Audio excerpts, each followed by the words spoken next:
BTS. Bahas tontonan seru. Kalau nggak seru, Jangan dibahas. Assalamualaikum warahmatullahi wabarakatuh. Waalaikumsalam warahmatullahi warahmatullahi wabarakatuh. Ridwan. Balik lagi bersama kami di BTS, bahas tontonan seru. Kali ini kita ngebahas film Korea. Nah, yang sendemen Korea-Koreaan nih. Army. Emang Army apa sih? Army pengikutnya Korea, fashion Indian Korea. Apaan? Army sebutannya udah Army, pokoknya udah nurut aja. Tentara nggak punya markas. Jadi apa filmnya, Be? Filmnya The Admiral. Wih, tentang apa Bener-bener nih, Army itu. Army. The Makanya Admiral. Army. Ini sejarah tentang pahlawan nasional Korea. Korut apa Korsel? Jadi Korut sama Korsel itu menghormati ini pahlawan. Waktu itu belum ada Korsel. Belum ada perang Korea, belum ada ya. Belum ada. Mantul. Jadi gimana nih? Siapa sih sosoknya, Bing? Sosoknya adalah Yi Sung Shin. Oke. Nah, yang biasa main ML, Mobile Legend pasti tahu kali ya. ISS. ISS sebutannya. ISS sebutannya. ISS. Oke, judul filmnya apa nih, Be nih? Bukan merek aki ya. Judul filmnya The Admiral, Roaring Currents. Oke. Apa tuh Roaring Currents? Roaring Currents tuh ini yang coy, apa namanya? Ombak yang membara. Iya. Ombak apa api itu membara. Kan ya air bergejolak ceritanya kayak mendidih. Ya, jadi gimana, Bing? Ini film garapan siapa? Sutradaranya siapa? Anu-anunya gimana itu, Be tuh? Ini film tahun 2014. Yang ngegarap itu Kim Han Min. Siapa itu, Bing? Sutradara Korea.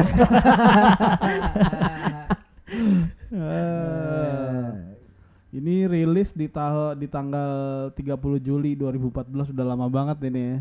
Yeah. Pokoknya kita obok-obok gak masalah nih. Gak masalah. Buat Buat yang belum nonton ya harus nonton. Harus pasti, nonton. karena ini Ada di tontonan Netflix. seru. Ada di Netflix, betul. Ya kita nontonnya di Netflix. Pokoknya seru lah. Pemainnya beberapa ada yang ya seperti Choi Min Sik.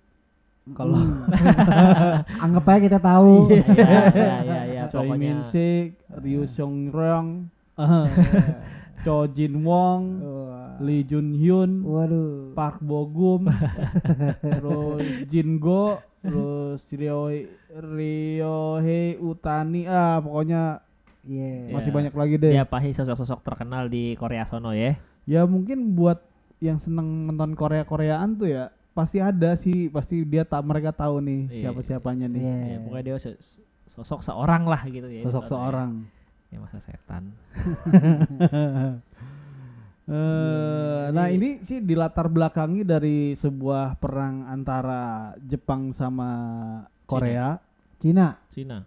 Jepang pengen menyerbu Cina melalui Korea. Cuman dia izin sama Korea untuk melewatinya lewat darat. Iya. Karena nggak dikasih, akhirnya doi yang perang. Ya mungkin kalau misalkan Cina bisa dikalahin, nanti gua diserang juga mungkin gitu iya, kali. soalnya yang nempel sama daratan Korea. Kalau Korea ngebantuin Jepang, kelar Korea sama Cina.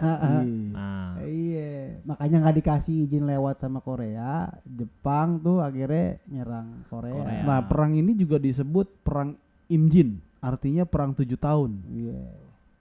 Nah, kalau perang tuh. lama, sebenarnya kalau film ini sih di akhir-akhir sih sebenarnya. Nggak dari awal ya. Jadi sebenarnya ada 2 perang tuh, yang 7 tahun itu sama yang perang di semenanjung Korea ini yang itu termasuk 7 tahun juga. Wilayah ada 2 perang ternyata. Ini perang kedua yang ini nih. Ya, yang di ini film keduanya. Ini perang kedua. Soalnya kan sebenarnya dalam sejarahnya di perang ini Yi Sun Shin tuh setelah perang ini tuh nggak lama setelahnya ada perang lagi. Nah, Yi Sun Shin ini meninggal. Ya.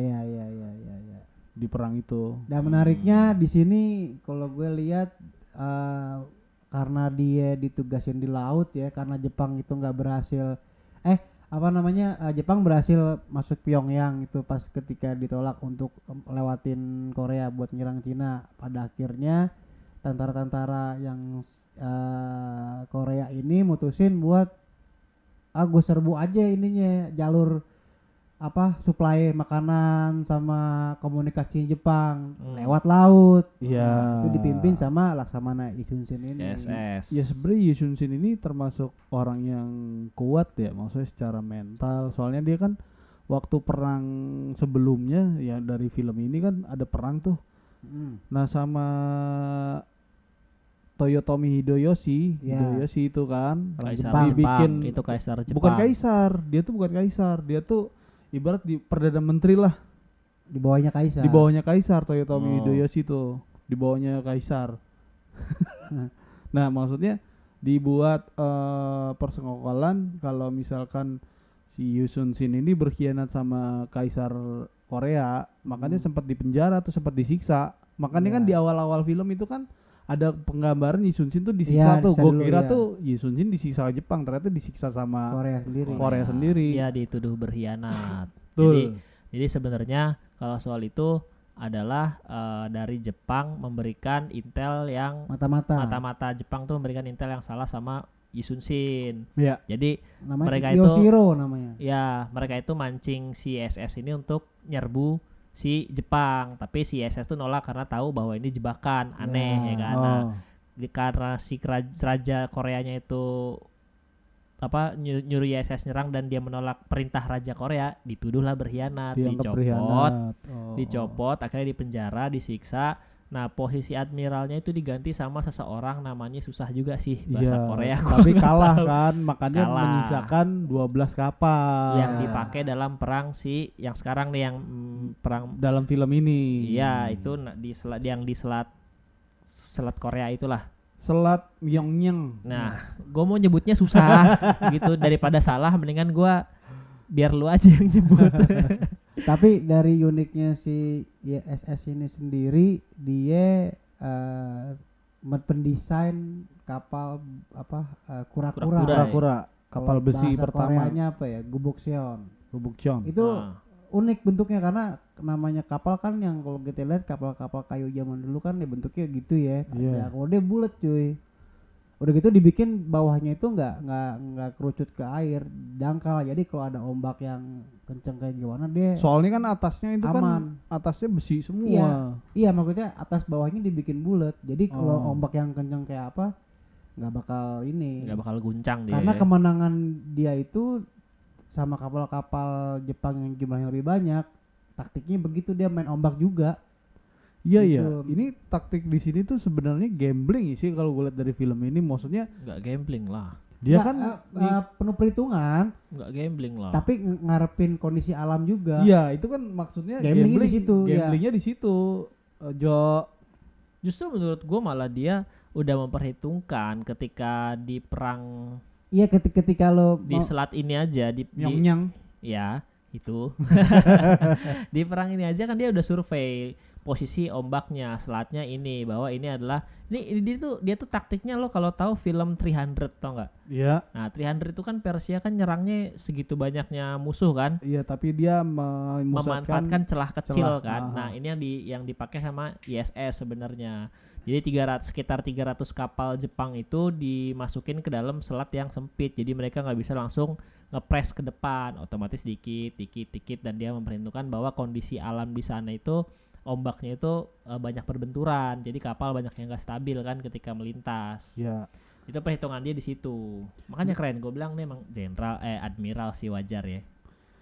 Bahasa Indonesianya itu Laksamana penuh ya. Laksamana raja di laut.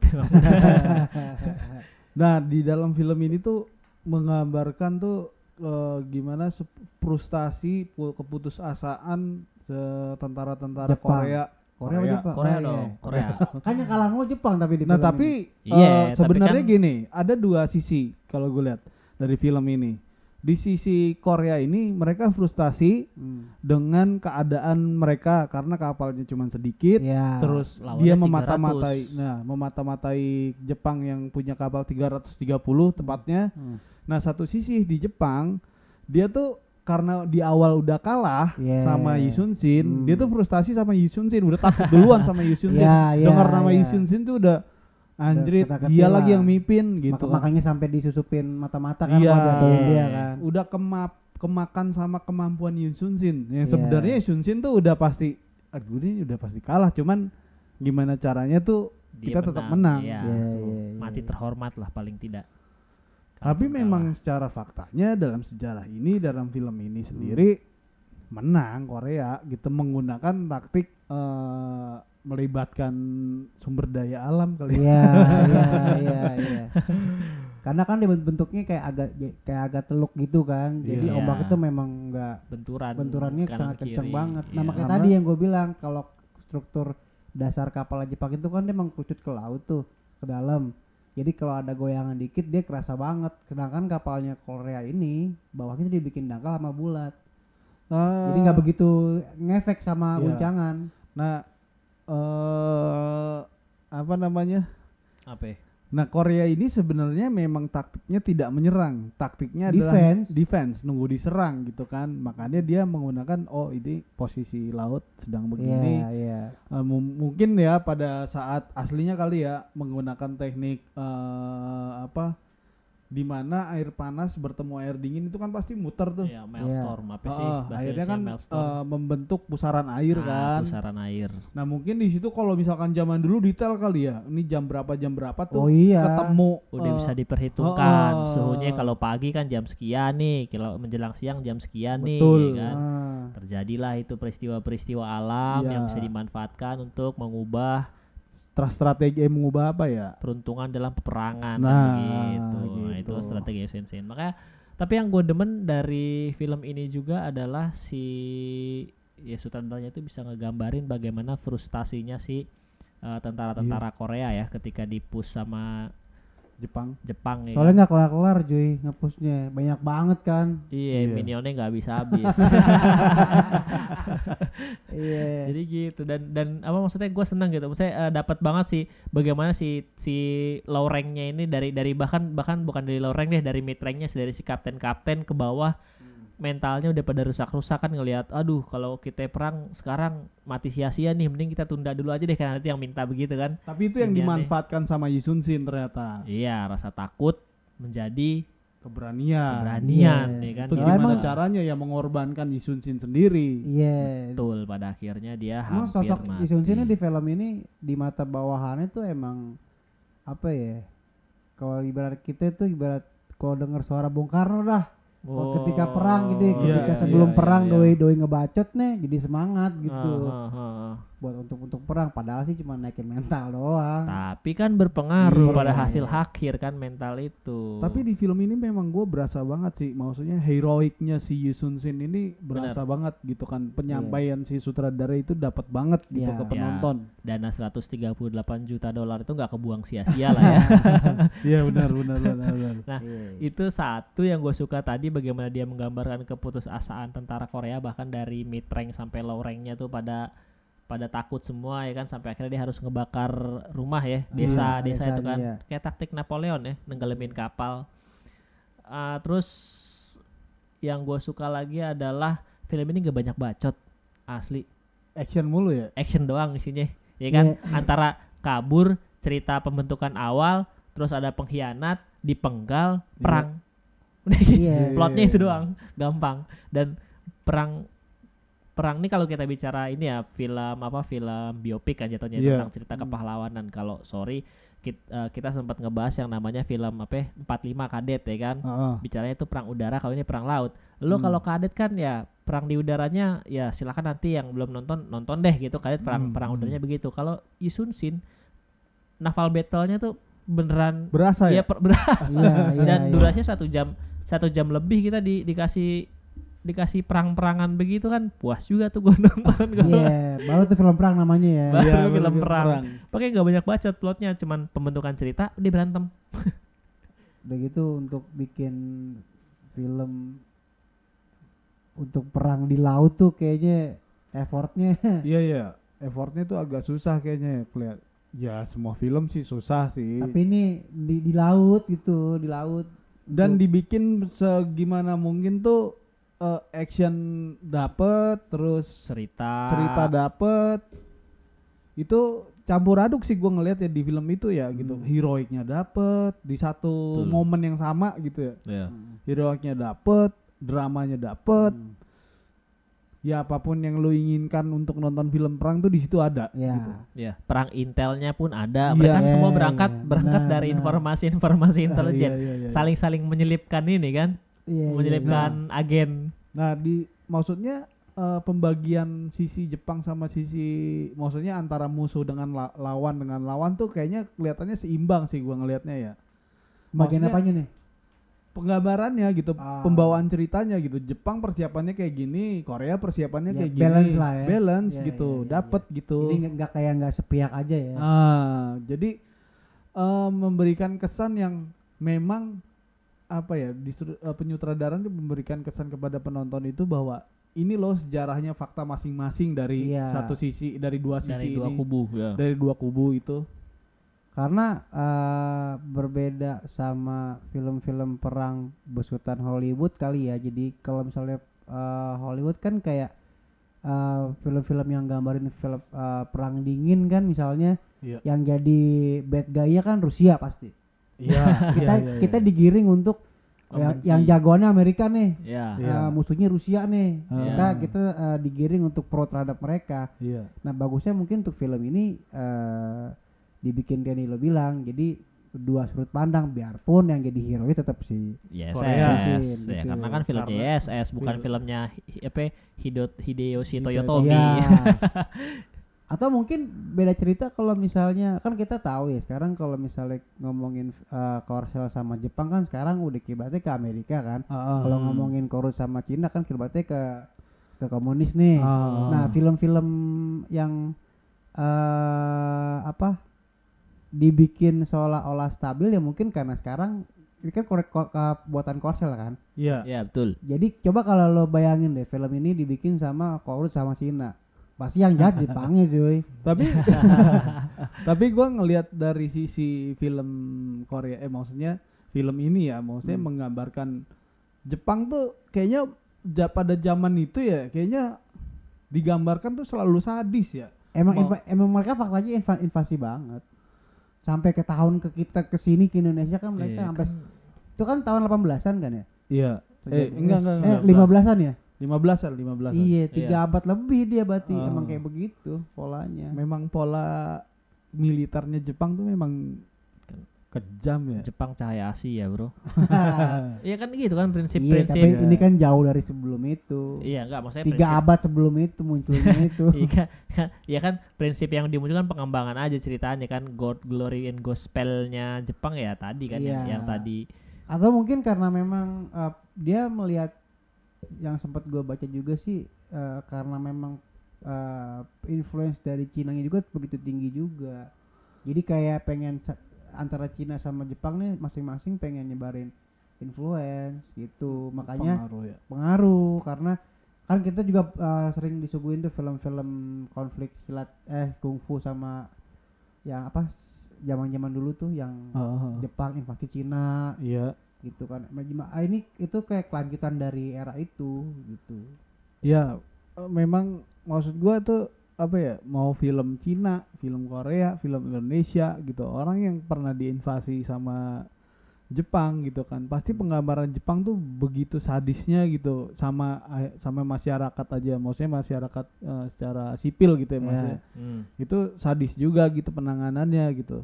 Apa memang begitukah gitu orang Jepang kalau misalkan memang dikasih apa ya, kekuatan Amanat militer.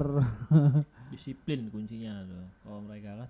Kunci mereka tetap cuman sekedar pengen invasi aja sebenarnya sih. Memperluas. Ibaratnya sama kayak modelnya zamannya Hitler sih. Kalau di Jermannya, makanya kan mereka tetap sempat sekutu kan. Mungkin bukan sekutu, sempat gabung sama fasis lah Jepang sama Jerman gitu. Karena emang setipe gitu. Karena mereka pola penegarannya pengen invasi ke negara tetangga. Balik lagi ke film ini sendiri, apa ya, penokohannya itu memang kuat ya, maksudnya memang untuk penokohan si Yi Sun Sin ini penuh heroik, penuh dan kebetulan aktornya pas karakternya si mainin ya. Gue tokoh ini nih ya, maksudnya menokohkan si Sun Sin ini kan sebenarnya gue pernah nonton filmnya dia tuh, salah satunya tuh film apa ya, pokoknya dia tuh jadi orang psikopat gitu. Aktor yang sama nih. Aktor yang sama gitu. Dia tuh biasanya ya, dia tuh selalu memerankan film-film, dia tuh selalu jadi orang yang antagonis. Iya. Tapi di film ini enggak. Iya, protagonis justru di sini. Iya. Cuma sama film-film Korea tuh emang setiap karakter dalam banget sih. Iya. Maksudnya dibikin tuh totalitas banget dia kalau misalnya orang-orang Korea nih yang gue lihat dia pun semua film sama rata-rata. Cuma kalau pendalaman perannya. Iya, kalau untuk Korea sendiri tuh ciamik. Iya. Karena karena kita nggak ngerti bahasanya kali ya, jadi keren-keren aja deh ngomong apa juga. Kalau kita kan nggak ada, kita kan banyak logat kan kalau kita, ya kan, biarpun misalnya nih kayak biopiknya siapa gitu yang meranin, misalnya orang Jawa nih, cuman yang peranin bukan orang Jawa, kan tetap kelihatan gitu. Iya. Medok-medoknya apa gimana, musik gimana kan yang dibuat-buat atau yang asli kurang, gitu. Kalau dia tuh emang oke lah, salut gue sama film-film Korea tuh. Iya sih. Nah, apa tadi ya? Di pala gua tadi ya. Thor. Oh, gini loh. Di film ini tuh kita bener-bener dibikin ikut frustasi ya kayaknya ya. Soalnya di awal tuh kan memang penuh frustasi dari pihak Korea yang benar-benar ini sih udah pasti kalah. Ya karena emang kalau ngeliat jumlah ngeratai-tainya Korea sama Jepang tuh 300 lawan 12. Itu kapalnya, nggak maksudnya secara keseluruhan armada ya. Maksudnya kekuatan militer darat maupun laut. Itu kalah kemana-mana. Jadi kayak ketika si Kaisar Joseon ya nama kaisarnya, dinastinya dinasti Joseon. Gue lupa siapa nama kaisarnya tuh, ketika dia udah nolak Jepang tuh dia harus Joseon. Makanya dia harus bersiap-siap untuk perang udah. Makanya ya soalnya kan gini, angkatan darat sendiri, jenderalnya sendiri kan yang ada permintaan penambahan pasukan. Nggak dikasih kan? Nggak dikasih pasukan dan dari ibu kota kan. Peralatan militer sama pasukan kan pindah penambahan, cuman nggak dikasih. Iya. Karena saat itu si raja Joseonnya itu udah bertitah laut udah tinggalin, lu pindah semua perang ke daratan. Nah, cuman si SS ini nolak untuk kembali lagi, emang nolak lagi dia mengikuti perintah si raja tapi dia mempertahankan tugasnya kan, melaksanakan tugasnya dengan baik kan. Tapi gue lihat ada di tulisan orang gitu bahwa sebenarnya Yi Sun Sin ini tuh tidak melewati kaisar untuk menjadi admiral ini gitu. Si Yi Sun Sin ini dia tuh terdorong sendiri aja untuk ngerekrut tentara-tentara yang udah kabur, ayo kita rekrut lagi, ini ada sisa 12 kapal kita gunain. Jadi itu sebenarnya ilegal. Ada yang cerita kayak gitu. Iya. Karena mungkin di saat itu kan jadi kalau gua ngeliat ya, ketika daratan di kawasan daratan itu udah dikuasain sama Jepang, udah dikuasain Jepang dan si Usain ini mau nggak mau kalau kita balik ke daratan percuma, ketam juga. Iya.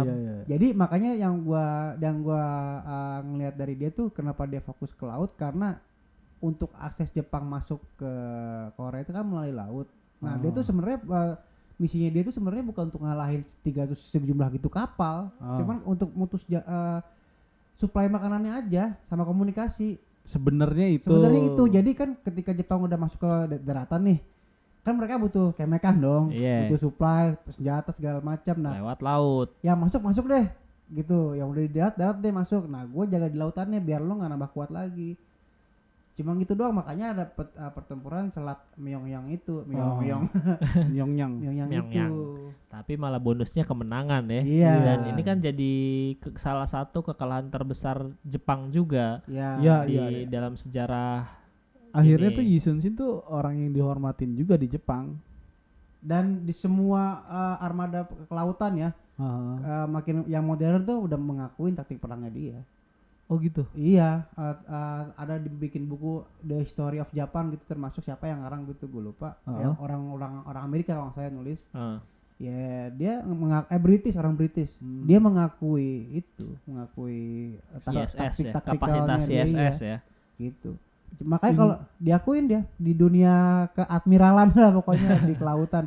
Coba kalau bayangin kalau misalnya dia ikutin kaisarnya, dia balik ke daratan lagi, lautnya tetap dilepas gitu, Nggak makin jadi. hancur. Kalah sih pasti. Belum tentu jadi tuh barang tuh. Belum tentu K-pop bertebaran tuh belum tentu sekarang. Udah jadinya ini dong J-pop bukan Iya. K-pop. Abis. Yang ada malah bisa jadi nggak ada korut korsel, korut Nggak semua, ada, korut, atau korsel semua. atau jadi persemakmuran Jepang. Iya, bisa jadi. Iya. Bisa jadi. Iya, Korea yang persemakmuran Jepang. Karena kan tujuan dia nyerang Cina kan. Tapi ujung-ujungnya kalau kayak gitu Jepang kalah juga sama Amerika. Jadi nggak ada korut dong korsel semua. Iya tetap Korea lah ya. Iya, apa kabar tuh Kim Jong Un tuh kalau begitu? Nggak ada ceritanya. Nggak ada ceritanya. Tapi di sini memang film ini tuh pengkhianatannya pun tuh jelas apa ya, jelas terasa gitu. Disusupin sama mata-mata yang Enggak, justru dari sebenarnya dalam. pengkhianatan ini dari dalam, nggak ada penyusupan. Kayak misalkan salah satu bawahannya Yi Sun Shin tuh yang akhirnya ngebakar kapal apa Tuh. kura-kuranya dia tuh, itu kan tinggal satu-satunya kan Iya. sebenarnya. Iya, Itu iya. yang benar-benar bikin Yi Sun Shin tuh udah frustasi. frustasi juga. Dia sebenarnya putus asa. Ya, kalau lo ngeliat. bayangin aja pas dia tidur, ingat gak lo terus teman-temannya dia ngebayangin teman-temannya depan Iya. pintu ya kan. Ayo teman-teman kita minum bareng, terimalah Iya, minumanku. iya. Itu kan udah ngayal. Yang Iya, teman-teman ngayal, tiga itu ngayal. kan itu kan udah Udah ditembakin mati. di Iya, perang iya, di perang iya. yang sebelum ini Ah. kan yang pas dia lagi dihukum. Iya. Ya itu kan udah kelihatan banget udah jenderal tua, udah Haluan. iya. Iya kan. Tahu-tahu di situ kan habis dia ngayalnya itu ditusuk dari depan sama Iya. apa tentara sendiri ya. Itulah peristiwa yang kebakaran Perahu kura-kura kura-kura itu. itu. Tapi dia minum gak ya? Nokep gitu namanya di laut Ya kan. minum Iya, itu bos, kan. itu kan sake itu. Apa sih bahasa? Kalau Korea apa sih bukan sake? Bukan ini apa namanya? Sambil perang maksud gue. Soju. Soju. Kan soju itu dia di dalam ini Gucci. Soju, loru, telu. Itu kan soju. Sebenarnya dia. yang aneh tuh buat gua tuh ini snipernya Jepang cuy. Kenapa ya? Enggak, belum ada apa? Scoop ya? Iya belum ada scope. Anjing ini ngekernya kok bisa. Sepas ya. Feelingnya kuat berarti. Anjir. Apalagi kan Jadi angin kuat. di laut Laut. kan Betul. lebih kencang daripada darat. Iya. Anjir. Dia bisa ngepas gitu kan, bisa nembak Iya. nyaris kena kepala si ISS lagi kan. Iya dan untung meleset kan itu. Iya. Iya, Iya. iya. Tapi di perang itu juga kontras banget antara teknologi Jepang sama Korea sih saat oke lah Korea unggul katakan mereka punya kapal induknya adalah si perahu kura-kura gitu kan dan itu sebenarnya juga teknologi lawas yang pada eranya Yi Sun Shin baru digencarin karena dia ngelihat ancaman dari Jepang memang ya kan. Tapi dari sisi persenjataannya pun Korea Alutsista. iya alutsistanya dia Jauh. masih pakai panah bro. Iya kan, Iya, sementara Jepang iya. udah senjata api, udah Senjata api. iya udah segitu teknologinya kan udah jauh banget. Nah Iya. itulah makanya oke lah kalau di sisi meriam sama-sama pakai meriam gitu kan, cuma dia belum memperkecil ukuran meriamnya jadi yang bisa dipegang di tangan kan masih ditaruh di perahu. Iya. Iya. Itu tuh gue bilang wah jauh banget. Belum tapi ada bisa handgun. belum ada handgun atau senapan yang laras panjang Iya. modelan dulu angkatan laut tuh. Itu kan yang Jepang juga punya, maksudnya teknologinya kan memang semaju itu dah. Dan apa namanya? Si Jepang tuh punya senjata laras panjang tuh yang gede banget tuh nih. Buat Iya, apaan? yang kayak meriam ini. Bazooka lah ya, bazooka lah ya kalau sekarang bazooka. Ya itu dia karena mungkin yang lo bilang nyambung ke kenapa Jepang itu karena dia udah benar-benar menguasai alutsista sih. Jadi pede aja gitu mau nyerang Ya, mana mau aja. nyerang. Siapa Iya. tuh yang dikirim sama Toyotomi Hideyoshi namanya siapa ya?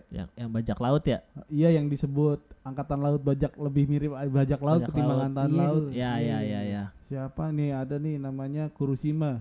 Pada akhirnya mati juga dia. Padahal dia punya 3 batalion, 3-3-nya hancur. Hancur. Bahkan dia sendiri nggak bisa nyentuh si ISS. Ya, iya Iya kan? Iya. Ketika dia mau maju, udah dipanah-panah banyak, udah ketak, udah dikit Karena lagi ketam. ISS punya formasi sayap bangau cuy. Anjay. Iya, udah celah sempit, doi ngelebar ya kan. Eh. Doi ngelebar, kapalnya stabil. Ya, Lah. Gini, sebenarnya si Kuroshima ini ternyata punya dendam pribadi sama ISS. Oh gitu. Punya dendam begitu karena Sama cewek. bukan. Aduh, kayak anak Karena- STM. Karena dia punya kalau nggak salah tuh kakak entah om entah saudara. Pokoknya masih ada hubungan saudara yang jenderal juga kalah sama ISS. Oh, di perang sebelumnya. Di perang sebelumnya. Makanya tuh kenapa si Dendam warisan lah. dendam warisan pokoknya itu Kuroshima tuh apa ya udah tidak mengindahkan strategi lagi. Pokoknya gue maju, gue mau bunuh ISS. Iya. Nafsu aja ya, udah nafsu aja. Makanya di situ salah satunya yang bikin dia kalah Iya, iya. gitu. Orang yang penuh strategi aja Jepang yang sebelumnya tuh kalah gimana yang Maju barbar ya, Maju maju barbar barbar. aja. Nah kalau yang itu namanya belakang-belakangnya, feeder. Feeding namanya itu. nah kalau yang belakangnya tuh maksudnya apa Admiral Jepang tuh emang udah nggak berani karena udah denger ISS ini tuh udah ketar-ketir duluan. Udah gitu. wangi namanya lah. Udah Ya. harus siap-siap apa? Ya lo kalau nggak punya strategi matang udah siap-siap kalah aja deh kalau lawan doi. Iya, dan secara rekornya juga ISS nggak pernah Nggak kalah pernah ya. kalah. Nggak pernah kalah Nggak dalam, pernah dalam kalah. dalam 23 pertarungan tuh maksudnya nggak pernah kalah. Meskipun dia di terakhir mati, Iya, mati gitu, ketembak. mati ketembak, tapi dia maksudnya pasukannya menang. Ya, Iya, ya. itu kan tapi ketika udah koalisi bareng Cina kan. Ya. Oh gitu. Di perang Dibantu terakhir Madinah dia, Timing. iya. Tapi matinya apes dia, boy. Kena peluru nyasar. Bukan Iya, iya, karena iya, dia iya. ditembak. Iya, iya, iya. Anjir, apes banget gitu kan. Nggak matinya nggak laksamana banget. Peluru lagi nggak sengaja. Ya mungkin kan soalnya Yai. ada kenyataan bahwa di zaman itu ya ada perang jarak dekat juga gitu kan. Iya. Nggak selalu kayak sekarang kan kapal udah main tembak-tembakan aja, nggak ada kayaknya Iya. cerita jarak dekat gitu kan. Udah nggak ada. Jarak dekatnya kalau di kapal kan kalau lo sebelahan dulu, ntar pada pakai tali tuh pada Iya. nyebrang ya kan. Naik kapal orang. Nah, apa namanya pas perang jarak dekat pun tuh gua ngerasain bagaimana hektiknya, bagaimana apa ya perasaan yang kayak ngajak, ayo kita perang. Kayak gua tuh berasa lu lebih terhormat mati perang ketimbang mati di rumah gitu. Iya, Iya. iya. Iya sih. Itu berasa di gua tuh di film itu. lo hampir mau turun perang. Gue pikir lo mau ikut serta langsung berangkat ke Selat Korea sama Selat Pyongyang. Ya maksudnya ada perasaan kayak gitu emang Jo gitu. Iya. Terbakar semangat Terbakar lo ya, semangat gitu. Anjing berarti ini sutradara pinter banget. Karena ya. emang pola di sana itu kan selain lo ada urusannya lo berprofesi yang ada kaitan dengan pemerintahan, ya lo rakyat biasa, Iya, petani atau apa gitu, cuma hmm. kelasnya dibikin dua itu aja. Jadi ya orang ketimbang gua mati kesandung batu di sawah ya kan, dengan gue perang gitu lebih terhormat gitu matinya. Udah gitu kalau gamblingnya kalau lo menang jadi pahlawan. Jadi pahlawan, Jadi bener. pahlawan. Dapat penghargaan, Gitu, dapat penghargaan. AP, ya kan? Dia dibikin patung deh kan, Shinshin tuh. Iya dibikinin Ya, patung. Dibikin patung bener. Dibikinin patung sampai dibikinin game. Karakter di game ya. Iya kan saking ya berarti emang dia hebat banget sih. Berarti kan harum banget kan namanya. Kan main. Mm. Kayak keluarganya masih jadi ini gak ya? Tentara gak ya? Ada gak ya? Gua rasa sih Margayi. emang dia doang apa Yi? Iya kan Margayi. Tapi ya, emang latar belakang dia emang keluarga bangsawan. Iya, Ya, makanya yang keluarga sekarang bangsawan. yang keturunan dia langsung kira-kira masih ada gak ya? Masih lah gua rasa. Iya masih ada, cuma maksud gue Maksudnya jenderal- dikasih iya dapat apa, posisi privilege gitu ya. posisi AP gitu, jenderal, AP Laksamana lagi apa Ya, panglima. kalau kepintarannya menyandingi Yesunsin sih mungkin dikasih. Minimal tamtama lah, masa nggak dapet juga tamtama. Ya. Nah, dari film ini juga apa ya? Keikutsertaan rakyat pada zaman itu tuh maksudnya digambarkan tuh ini juga Rakyat turut berjuang. turut berjuang Iya. gitu. Dengan Iya. kemampuannya mungkin cuma teriak-teriak doang jadi pemandu sorak ya kan. Iya. Pinggir Nah, laut. dan di film itu selalu ada adegan yang tiba-tiba selamat. Kayak udah itu kapalnya Isunjin udah masuk pusaran, tahu-tahu ada apa tali-tali celing-celing selamat ternyata. Itu yang narik warga kan Iya, warga. Iya kan? Warga. Gak dilihatin tuh warga kapan turunnya, atau lempar tali bener. Udah itu perahunya kecil-kecil lagi. Iya, narik perahu kapal induk coy. Itu kan kapalnya kan kapal induk. Iya, besi semua lagi. Iya, kuat juga tuh nelayannya yang ini tenaganya. Kalau yang narik orang Madura udah dibiayain orangnya. Besinya ya diambil. Mayan dijual lagi ya. Aduh, dikiloin tuh besi. Gitu, Bing. Tapi maksud gue untuk kita ngebahas film yang dari ras Korea nih, negara Korea nih, untuk kan jarang ya film Korea bikin film perang kayak gini, maksudnya film yang historical banget gitu. Iya. Ini kayak 1 banding berapa gitu Korea. Ya referensi baru lah untuk para penikmat Korea gitu kalau misalnya. Jadi Korea nggak melulu drama gitu. Drakor. Oh, nggak melulu percintaan gitu. Hitungannya ini tuh film apa ya? Film perang. Film yang rame-rame itu. Apaan yang rame-rame? Apaan yang rame-rame? Itu selalu hilang di kepala gua kalau mau ngomong. Iya, Kolosal. Iya. Maksudnya Korea tuh jarang bikin film kolosal. Iya. Kalau yang terakhir kan ada The Kingdom tuh, itu kan juga termasuk ada khayalannya kan, Iya. zombie gitu. Iya. Kingdom ya zombie itu Iya. nggak masuk. Kerajaan tapi ada bumbu zombinya gitu. Nggak seru ah. Lebih seru YSS ya YSS dibanding itu. patriotik banget buat gua tuh, satu cerita yang baru dan satu orang yang menurut gua hormatin lah ya, selain musuhnya tuh siapa? Toyoshi. Toyotomi Hideyoshi. Ya. Nah, itu ya orang keren juga gitu, buat gua orang keren juga. Dia dari orang bawahan, bener-bener dari bawah bisa nyampe puncak, Merintis karir. Dia bisa mempersatukan seluruh Jepang, armada Jepang di bawahnya dia gitu. Itu cuman berawal dari ngangkatin sendalnya. Iya. Bos-bos Jepang. Iya. Kalau orang sono ngomongin etos mah nggak ini deh. Iya, nggak perlu diragukan. Iya. Oke. Andre, apalagi ya? Tapi itulah kalau menurut gue, setelah perang itu kan dinasti itu bubar, baru di Kekaisaran Korea baru tuh muncul. Setelah itu belum ada Korut Korsel.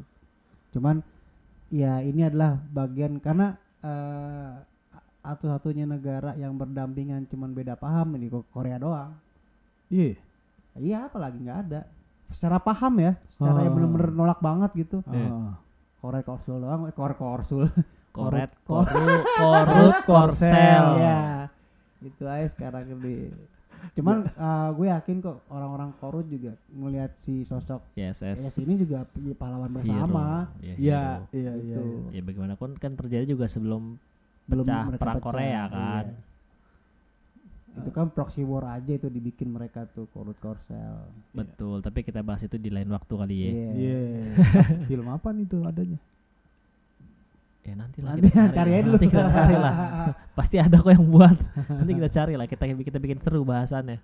Tapi kenapa ya film-film Korea tuh memang cara pembawaan cerita dari sebuah film pasti kenapa enak ya? Mereka tuh penebalan di karakternya, Bing, kalau gue lihat. Mau dramanya, mau film kolosal, mau film fiksinya. Penebalan di si karakter ini kencang banget. Mungkin gitu. Disiplin kali ya. Maksudnya kan yang gua tahu namanya Korea, maksudnya industri film, maksudnya industri entertainmentnya Korea itu tuh kayaknya sadis banget gitu. Maksudnya dalam penggarapannya gitu. Maksudnya mungkin penggarapan si karakter tokoh-tokohnya, maksudnya pemeran-pemerannya, artis-artisnya tuh kan mereka kayaknya benar-benar disaring sama agensi-agensi yang memang serius gitu Ya maksudnya. atau enggak gini deh, kayak misalnya kayak kita deh di film kita nih. Kalau kita kan dimulai dari aktor ya. Aktor yang main keluar, aktor yang main sama PH luar, garapan orang luar gitu. Ketika mereka dan sangat sedikit orang yang aktor kita yang main di luar dan akhirnya bermain lagi sama PH sini. Artinya dia udah melewati batas dia udah punya batas kualitas dia gitu. Sama aja kayak orang-orang Korea, dia punya tanggung jawab kalau film gue ini udah mendunia. Gitu. Ketika film ini gue bakal disajin ke masyarakat luas di dunia, masa ya gue bikin biasa-biasa aja atau yang nggak pola gitu. Dan apa ya,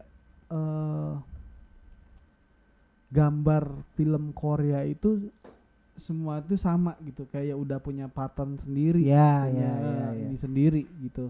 Pengambilan gambarnya ya. Pengambilan gambarnya, warnanya. Ya. Oh gitu. iya. Beda sama FTV lah ya. Maksudnya antara film-film seriesnya Korea sama film satuannya Korea gitu, film yang besarnya, lebar. film layar lebarnya, film panjangnya gitu. Sama. Warnanya sama Iya. gitu. Maksudnya ini mereka punya standar sendiri. Pasti mungkin punya mereka Ada SOP ya. Apa kalau di sini kementerian apa kayak gitu-gitu yang ngurusin kayak gitu. Mungkin sana lebih serius kali diatur pemerintah. Lo kalau mau bikin film segini kualitasnya. Berarti maksud lo kita masih bercanda gitu di sini? Kalau kita kan tergantung investor. Investornya banyak, film bagus. PFN ya sini ya? Ya. Masih PFN gak sih? Ya apalah itulah pokoknya lembaganya, mau PFN kayak mau Kemendik, mau Kementerian Pariwisata atau Pendidikan dan Budaya. Kalau kita kan dilepas sama private semua, swasta semua yang garap. TVRI aja kameranya kalau bukan eranya siapa tuh Helmi Yahya nggak bakal ganti kamera. Iya, jadi kalau gue bilang sih emang industri mereka tuh benar-benar di ini banget. Soalnya apalagi sih yang dijual sama Korsel selain entertainment Sih pasti. Iya nggak ada, sama dokter plastik paling bedah. Masuk ke ranah entertainment gak sih ujung-ujungnya? Ya iya, orangnya. Jadi ketika kalau gue bilang sih kalau untuk nyambung ke lo tadi sama ngomongin kualitas film Korea, kalau gue bilang juga ada regulasi dan peran pemerintah untuk lo punya batas nih, lo punya standar nih, jangan gue udah capek-capek nih bawa Bikin nama standar. negara kita keluar nih promosiin film-film ini, jangan sampai lo bikin yang ngecek-ngecek. Berarti setiap film Korea tuh mau dana berapa tuh kayak tidak sia-sia gitu ya. Iya, enggak lah. Mereka garapnya serius dan maksimal. Film Admiral ini sendiri kan kayaknya penuh efek, penuh CGI yang iya. enggak ya buat gua enggak ecek-ecek sih CGI-nya. Serius gitu. Ya rapi loh CGI-nya, bagus kok. Terus main close up middle, terus main fullnya tuh kayaknya terhitung semua gitu. Sama kayak era kebangkitan film Thailand juga tuh. Film Taiwan tuh kan yang garap kan si artisnya kayak Stephen Chow, Jackie Chan kan masih klasiknya nih. Jackie Chan tuh Hong Kong kali ya? Pokoknya di luar, bukan Cina yang penting. Pokoknya kalau nggak Taiwan, Hong Kong lah, dua negara itulah yang produksi film yang kita kebanyakan tonton kan, film yang dari negara Cina itu yang kita anggapnya Cina gitu kan. Iya. Semua kan mainnya per individu, misalnya kayak Stephen Chow dia produksi sendiri, dia punya PH-nya masing-masing. Sendiri gitu, mainnya per orang gitu. Cuman kan atas kayak dasar kayak gitu akhirnya orang-orang lain tergerak buat film yang sama gitu. Kayak Kung Fu Hustle deh. Yang pertama tuh kan tuh film yang penuh CGI, kocak. Iya. Cuman yang menurut gue langsung jomplang sama film-film Cina yang lain sebelumnya gitu kalau gue ngeliatnya. Sama aja kayak mungkin kalau Korea kan rata kita ngeliatnya kan. Iya. Kalau di kayak di Hong Kong atau Taiwan ya di mereka per private juga kayak di sini gitu. Polanya. Keren. Di film keren sih buat gua. Keren lah. Keren. Kalau gue 7,5 deh. Gua 8. Gua 8. Karena tadi nggak banyak bacot, film cuman plot, bangunan karakter, bangunan cerita, perang, selesai. Karena dan setahu gua kalau nggak salah nih film juga pendapatannya sempat bersaing sama Avenger Endgame. Anjir. Berarti artinya itu bukan main-main kan? Kalau udah bersaing sama Avenger Endgame coy. Kalau gua kenapa 8? Ya mungkin mirip-mirip ya Kak, pendalaman karakternya itu dalam banget. Terus buat gua heroiknya tuh dapat banget, mengena banget buat gua sebagai penonton. Itu sih. Betul. Kalau gue tadi mungkin mau 8, cuman karena Korea kali ya 7,5. Sentimen Korea banget loh. Terima kasih udah dengerin obrolan seru kita. Emang seru apa? Ya seru lah, masa enggak? Tapi lebih seru lagi kalau follow juga Instagram, TikTok, dan YouTube channel kita di btspodcast.id.